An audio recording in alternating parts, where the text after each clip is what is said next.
पिंजरा पिंजरा रे। अरे पुढे चार मागे चार लावले की झालं, त्यात कसली आले मॅनेजमेंट?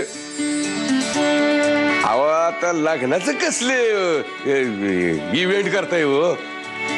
आता इर देशमुख वेड्स आनंदी शेलार एवढं छोटं नाव लिहायचं की झालं? काय बोलताय तुम्ही? मी काय ऐकले? कुठल्या पोरीबरोबर लग्न लावून देताय तुम्ही? एक मिनिट, मी तुमच्या नंतर बोलतो. बोला मिरगी बाई. ओ मिरगे नाही हो, चोरगे. ते सोडा हो. ती सून एक तर नाही मिळत आहे मनासारखी, ते जाऊ द्या. निदान हुंडा तरी मागा मनासारखा.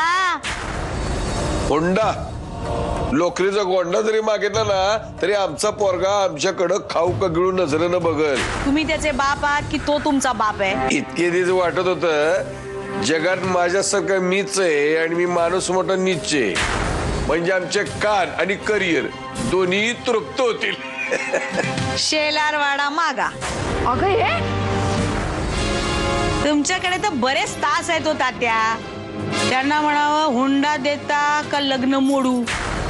आपण असं म्हणलं ना तर आमचं चिरंजीव आम्हाला मोडल. या सुनबाई या च्या विषयी बोलणं चाललं होतं आमचं.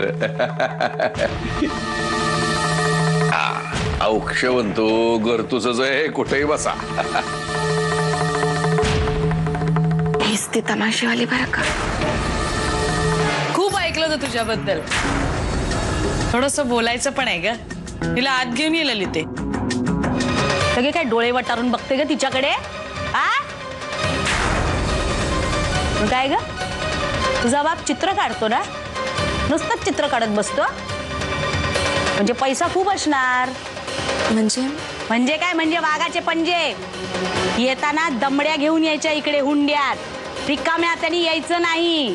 काय रस्त्यावरचा भिकारी सुद्धा आपल्या पोरीच्या लग्नासाठी शिल्लक टाकतो. बाबांनी दागिने केलेत. मग काय उपकार केले? काळा धागा घालून येणार होतीस या ललिताच्या घरात? अगं नशीब समज, तुला या माझ्या ललितासारखी गरीब गाय सासू म्हणून मिळाली आहे. माझ्यासारखी वाघीण मिळाली असती ना, फाडून खाल्ली असती तुला लग्न आधीच.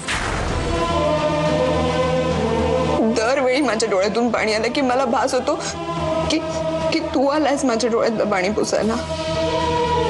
पण उद्या माझं लग्न आहे सुंदर. निदान आज तरी ये की माझ्या डोळ्यातलं पाणी पुसायला.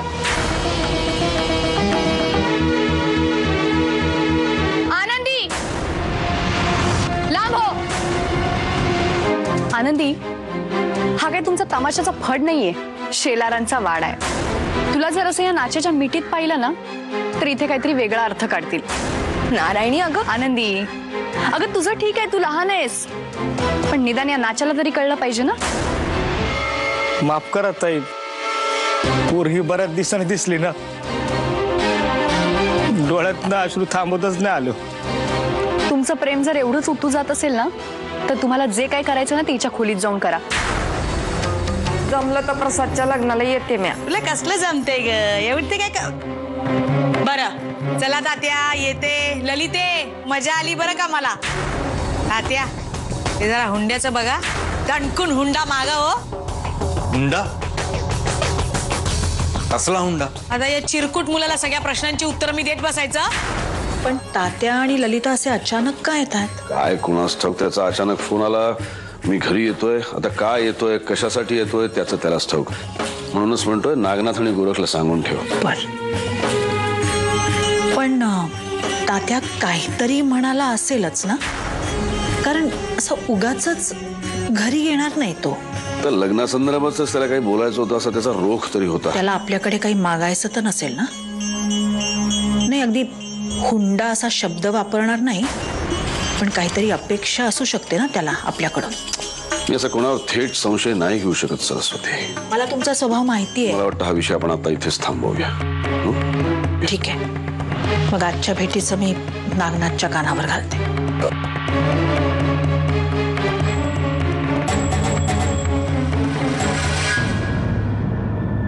पिंजरा